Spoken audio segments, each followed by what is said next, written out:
মেক্সি স্ট্যান্ডে কিংবা উপজেলা চত্বরে রয়েছি, খেলা দেখার কোনো সুযোগ পাচ্ছি না।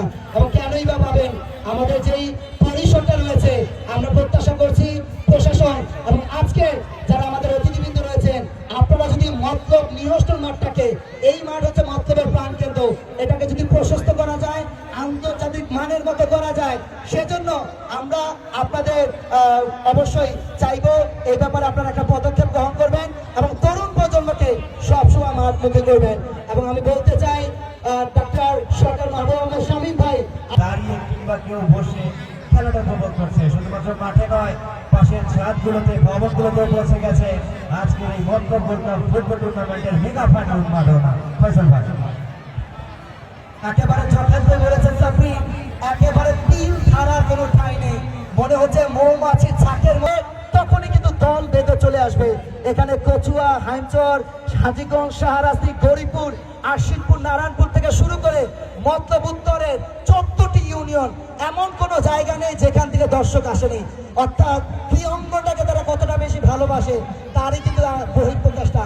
আমরা প্রত্যাশা করছি আপনারা যারা আমাদের গুরুজন আছেন, আপনাদের দিক নির্দেশনা অনুযায়ী এই মাঠের মধ্যে আরো চমৎকার আয়োজন হবে এবং যেখানে দল মত নির্বিশেষে প্রত্যেকে অংশগ্রহণ করে এই আয়োজনে সঙ্গীত করবেন। আমরা কথা বেশি বাড়াবো না, এরপর পুরস্কার বিতরণী অনুষ্ঠান রয়েছে। যারা চ্যাম্পিয়ন হন সবার প্রতি ফুটবল অর্থাৎ ফুটবলের শুভেচ্ছা, একটা ডিজে গান হবে, সাউন্ড বক্সে যারা আছে দর্শক আপনারা আস্তে আস্তে করে বাড়িতে যাবেন। যারা যেখান থেকে এসেছেন আপনি আপনার মায়ের বুকে, আপনার সন্তানের বুকে শান্তভাবে আস্তে আস্তে করে ফিরে যাবেন।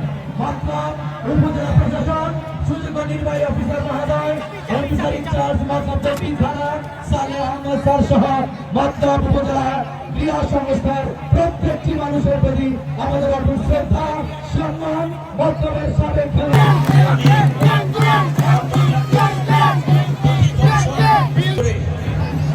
এই মতলব রিহর্সাল মাঠে এত দর্শকের সমাগম হয়নি। যারা এই ফুটবল টুর্নামেন্টের আয়োজন করেছেন এবং আজকে যাকে প্রধান অতিথি হিসাবে আমাদের মাঝে আমরা পেয়েছি, আমার মনে হয় আমাদের এই ভাগিনা মামার ব্যাপার অনেক ভালো।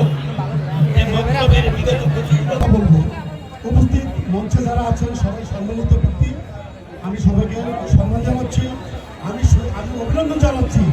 আজকে যারা আয়োজক, রেফারি, দুই দলের কর্মকর্তা, যারা এত ভ্রাতৃত্বমূলক মানে সম্পর্কটা আপনি গেছেন মাঠে সুন্দর আয়োজনের মধ্যে আমি আসতে পেরে আমি খুবই ধন্য মনে করছি।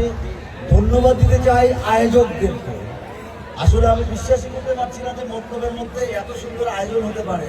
তো আয়োজকদের জন্য একটা তালি চাই। আমি আয়োজকদের উদ্দেশ্যে বলতে চাই, আচ্ছা ওটা পরে বলবো, আমি যেটা আগে বলবো, ধন্যবাদ দিতে চাই দুই দলের যারা খেলেছেন, বিশেষ করে রেফারিদেরকেও ধন্যবাদ দিতে চাই, সুন্দর খেলা পরিচালনা করেছেন। সর্বোপরি দর্শকদেরকে, অ্যামেজিং দর্শক, মারাত্মক রকমের দর্শক, ছাদের উপরে, গাছের উপরে, ঢালে, দেয়ালে, সব জায়গায় আসলে দর্শক দেখেছি। একটা জিনিস এখানে পরিধানযোগ্য, সেটা কি, যদি আমরা ভালো কিছু করতে পারি তাহলে কিন্তু দর্শক হয়, মানুষরা পছন্দ করে। 17 বছর ধরে মতলবে খেলাধুলাটা পুরো বাংলাদেশি খেলাধুলা ছিল না, কিন্তু আপনারা দেখেছেন এই ফ্যাসিস্ট সরকার পতনের পরে আমরা বিশেষ করে যারা বিএনপির সাথে যুক্ত তারা কিন্তু খেলাকে প্রমোট করা শুরু করেছে। কেন? আমাদের পরিবারের একজন আরাফাত রহমান কোকো খেলা প্রেমী ছিলেন। সারা বাংলাদেশ জুড়ে আরাফাত রহমান কোকোর স্মরণে অসংখ্য খেলা হয়েছে, মন্তব্য আমরা করেছি। মতলবে আপনারা দেখেছেন বড় বড় মানুষ সবাইকে নিয়ে এসছে, এমনকি সকল সাবেক জাতীয় দলের ফুটবলার, অধিনায়ক, সাবজয় অধিনায়ক আমিনুল